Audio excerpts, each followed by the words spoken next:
अब हम पढ़ेंगे भारतीय नागरिक सुरक्षा संहिता 2023 में धारा 5। धारा 5 सीआरपीसी में भी धारा 5 में पढ़ने थे, व्यावृत्ति सेविंग। नाम थोड़ा अजीब सा है, इसका अर्थ हम आपको समझाएंगे। इसकी परिभाषा को हम पढ़ते हैं। इससे प्रतिकूल किसी निर्दिष्ट उपबंध के अभाव में इस संहिता की कोई बात तत्समय प्रवृत्त किसी विशेष या स्थानीय विधि पर या तत्समय प्रवृत्त किसी अन्य विधि द्वारा प्रदत्त किसी विशेष अधिकारता या शक्ति या उस विधि द्वारा विहित किसी विशेष प्रक्रिया पर प्रभाव नहीं डालेगी। ये परिभाषा है, लेकिन परिभाषा ऐसे समझ में नहीं आती है। इसको समझा रहे हैं हम कैसे आएगी समझ में। तो व्यावृत्ति का मतलब इंग्लिश में सेविंग होता है।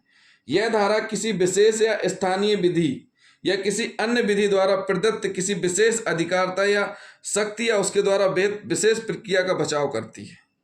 इसका तात्पर्य यह हुआ कि ऐसी विधि यदि किसी आपराधिक मामले के अन्वेषण, जांच, विचारण या किसी अन्य कार्रवाई के लिए कोई विशेष अधिकारता या शक्ति का सृजन अथवा किसी विशेष प्रक्रिया को विहित करती है, तो इस संहिता द्वारा सृजित अधिकारता या शक्ति इसमें विहित प्रक्रिया उस आपराधिक मामले में लागू नहीं होगी।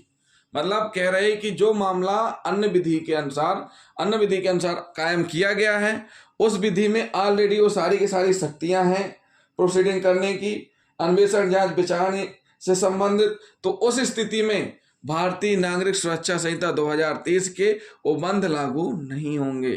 क्या नहीं होंगे? उपबंध इस आपराधिक मामले में लागू नहीं होंगे।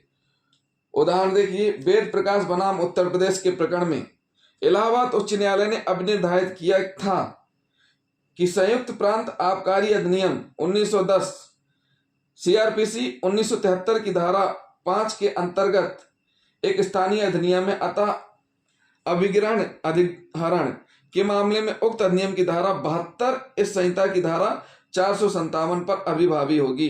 मतलब आबकारी अधिनियम 1910 में धारा 72 है, जो कि धारा 457 सीआरपीसी के ऊपर प्रभावी होगी, उसकी जगह लेगी 72 यानी 72 के अनुसार कार्यवाही होगी।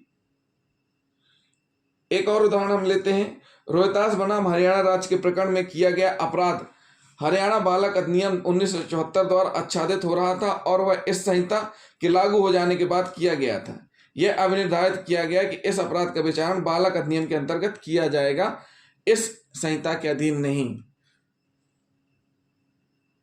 तो साथियों, ये थे व्यावृत्ति और सेविंग।